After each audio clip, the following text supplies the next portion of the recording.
Dalam pertemuan ini kita membahas rasionalitas dan sains dalam filsafat serta etika profesi hukum. Kita juga akan melihat mengapa cara manusia memperoleh pengetahuan sangat menentukan cara kita menilai kebenaran, argumen, dan tanggung jawab profesi hukum. Rasionalisme berangkat dari keyakinan bahwa akal budi adalah sumber utama pengetahuan yang sahih. Jadi pengetahuan tidak hanya bergantung pada apa yang ditangkap indera, tetapi juga pada kerja nalar yang mampu menilai apakah sesuatu benar secara logis. Di sini, rasionalitas berarti kemampuan berpikir tertib, konsisten, dan dapat dipertanggungjawabkan. Dalam studi hukum, cara berpikir seperti ini penting karena keputusan tidak cukup didasarkan pada kesan, melainkan pada alasan yang bisa diuji. Rasionalisme juga menekankan nalar logis, artinya satu gagasan harus terhubung dengan gagasan lain melalui hubungan yang masuk akal, sehingga kesimpulan lahir dari premis yang kuat, bukan dari dugaan semata. Karena itu prinsip a priori menjadi penting. Ada kebenaran tertentu yang dinilai dapat diketahui oleh akal bahkan sebelum pengalaman indrawi, dan dari sinilah rasionalisme mencari dasar kebenaran yang bersifat universal.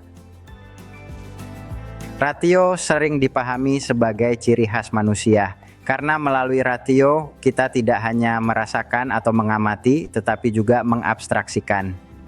Kita bisa melepaskan diri dari hal yang konkret untuk memahami gagasan umum seperti keadilan, kewajiban, atau tanggung jawab. Dengan rasio, manusia juga mampu membandingkan persamaan dan perbedaan antar konsep.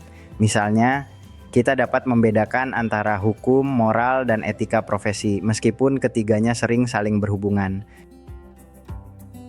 Kemampuan ini membedakan akal dari sekadar emosi atau intuisi. Emosi dan intuisi bisa memberi dorongan awal, tetapi akal bekerja dengan penilaian, pertimbangan, dan pemeriksaan hubungan antar gagasan.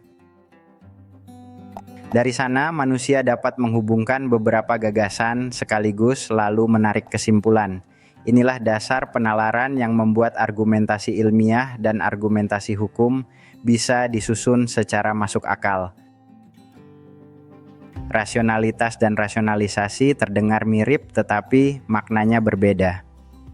Rasionalitas menunjuk pada cara berpikir yang jernih, logis, dan terbuka terhadap pengujian, sedangkan rasionalisasi sering muncul setelah keputusan diambil lalu dicari alasan agar keputusan itu tampak benar. Dalam arti positif, rasionalisasi bisa dipahami sebagai usaha menyusun tindakan atau gagasan agar menjadi lebih masuk akal. Seseorang menata alasan, menjelaskan hubungan sebab akibat, lalu membuat argumennya lebih runtut. Tetapi dalam arti negatif, rasionalisasi berubah menjadi pembenaran. Motif sebenarnya mungkin kepentingan pribadi, rasa takut, atau keberpihakan tertentu, namun yang ditampilkan ke permukaan adalah alasan yang seolah logis. Dalam etika profesi hukum, pembedaan ini penting. Seorang calon profesional harus mampu bertanya apakah saya sedang berpikir rasional atau hanya merapikan alasan untuk membenarkan keputusan yang sejak awal sudah saya inginkan. Ilmu pengetahuan tidak berhenti pada pengumpulan fakta. Fakta memang penting, tetapi nilai ilmiah yang lebih besar muncul ketika fakta-fakta itu disusun menjadi penjelasan yang teratur dan saling berhubungan. Tujuan akhirnya adalah membangun teori yang luas. Teori memberi kerangka untuk memahami mengapa suatu gejala terjadi, bagaimana unsur-unsurnya berkaitan, dan dalam kondisi apa penjelasan itu dapat berlaku. Karena itu, ilmu pengetahuan mencari koherensi, bukan sekadar tumpukan data. Pengetahuan ilmiah harus mampu menjelaskan fenomena secara masuk akal, konsisten, dan terbuka untuk dikaji ulang. Dampaknya bisa kita lihat dalam perkembangan sains, teknologi, dan kesejahteraan sosial. Dari penelitian kesehatan sampai sistem informasi hukum, teori yang baik membantu manusia memecahkan persoalan nyata secara lebih efektif. Ketika kita bertanya dari mana pengetahuan berasal, filsafat memberi beberapa jawaban yang berbeda. Perbedaan ini penting karena setiap aliran juga membawa ukuran tersendiri tentang apa yang dapat dianggap sah sebagai pengetahuan. Rasionalisme menempatkan akal sebagai sumber utama. Empirisme justru menekankan pengalaman, baik yang datang dari pengamatan lahiriah maupun dari kesan batin yang menyertai pengalaman itu. Kritisisme berusaha menunjukkan bahwa pengetahuan lahir dari kerja sama antara unsur yang datang dari pengalaman dan struktur yang dibentuk oleh akal. Sementara itu, positivisme membatasi pengetahuan yang sah pada fakta yang positif dan dapat diverifikasi. Jadi, perbedaannya bukan hanya pada sumber pengetahuan, tetapi juga pada cara menilai validitasnya. Ada yang mencari kepastian dalam akal, ada yang mencarinya dalam pengalaman, dan ada yang menuntut pembuktian faktual. Dalam berpikir ilmiah dan filsafat hukum, memahami perbedaan ini membantu kita membaca argumen dengan lebih cermat. Kita bisa melihat apakah sebuah klaim berdiri di atas deduksi, observasi, sintesis kritis, atau verifikasi fakta. Dalam tradisi rasionalisme, metode deduktif sangat penting. Pengetahuan dibangun dari prinsip yang dianggap jelas lalu diturunkan secara logis menjadi kesimpulan yang lebih khusus. René Descartes menegaskan bahwa akal dapat menemukan kepastian melalui ide-ide yang jelas dan terpilah. Ia juga dikenal dengan gagasan tentang ide bawaan, yaitu unsur pengetahuan yang tidak semata-mata berasal dari pengalaman. Spinoza melihat kenyataan dalam kerangka substansi tunggal. Bagi Spinoza, pengetahuan yang paling tinggi dicapai ketika akal memahami keteraturan realitas melalui nalar murni, bukan melalui kesan indrawi yang terpisah-pisah. Leibniz kemudian mengembangkan monadologi dan menegaskan rasionalitas universal. Dunia dipahami sebagai susunan yang memiliki keteraturan batin, sehingga akal manusia dapat menemukan prinsip-prinsip yang menjelaskan kenyataan itu. Dari ketiga tokoh ini kita melihat satu benang merah. Rasionalisme percaya bahwa deduksi dan akal murni memberi fondasi kuat bagi pengetahuan yang bersifat umum dan perlu.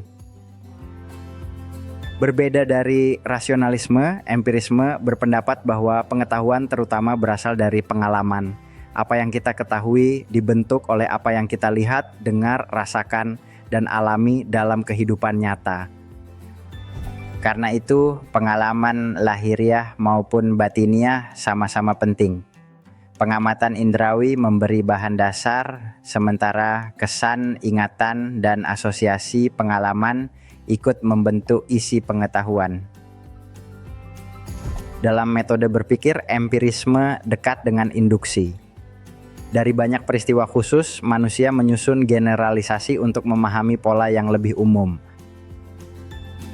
John Locke menekankan bahwa pikiran pada awalnya seperti lembar kosong. David Hume mempertajam analisis tentang kesan dan ide, sedangkan William James memberi penekanan pada pengalaman yang hidup dan bernilai praktis bagi manusia. Immanuel Kant mencoba mendamaikan rasionalisme dan empirisme. Menurutnya, pengetahuan tidak lahir hanya dari akal atau hanya dari pengalaman, melainkan dari kerja keduanya sekaligus. Pengalaman memberi bahan, tetapi akal memberi bentuk. Karena itu, Kant membedakan jenis-jenis pengetahuan dan menunjukkan bahwa ada unsur tertentu yang berasal dari struktur subjek yang mengetahui, bukan semata dari objek yang diamati. Melalui kritisisme, Kant ingin menjelaskan batas sekaligus kemungkinan pengetahuan manusia. Ia tidak menerima akal murni tanpa pengalaman, tetapi juga tidak cukup dengan pengalaman tanpa kategori-kategori akal. Sementara itu, Auguste Comte mengembangkan positivisme. Bagi Comte, pengetahuan yang sah harus bertumpu pada fakta positif, yakni fakta yang dapat diamati, diuji, dan disusun secara ilmiah. Comte juga menjelaskan 3 tahap perkembangan pemikiran, yaitu tahap teologis, tahap metafisis, dan tahap positif. Pada tahap positif, manusia tidak lagi mencari sebab mutlak, melainkan hukum-hukum yang dapat menjelaskan gejala berdasarkan fakta. Dari pembahasan ini, kita bisa melihat bahwa rasionalitas, sumber pengetahuan, dan metode berpikir ilmiah bukan sekadar tema filsafat. Semuanya membentuk cara kita menilai argumen, memahami kebenaran, dan bersikap kritis dalam studi hukum. Karena itu, mempelajari rasionalisme, empirisme, kritisisme, dan positivisme membantu kita membangun nalar yang lebih cermat dan etis sebagai calon profesional hukum. Itulah fondasi penting agar pemikiran hukum tidak hanya tajam secara logis, tetapi juga bertanggung jawab secara ilmiah dan profesional.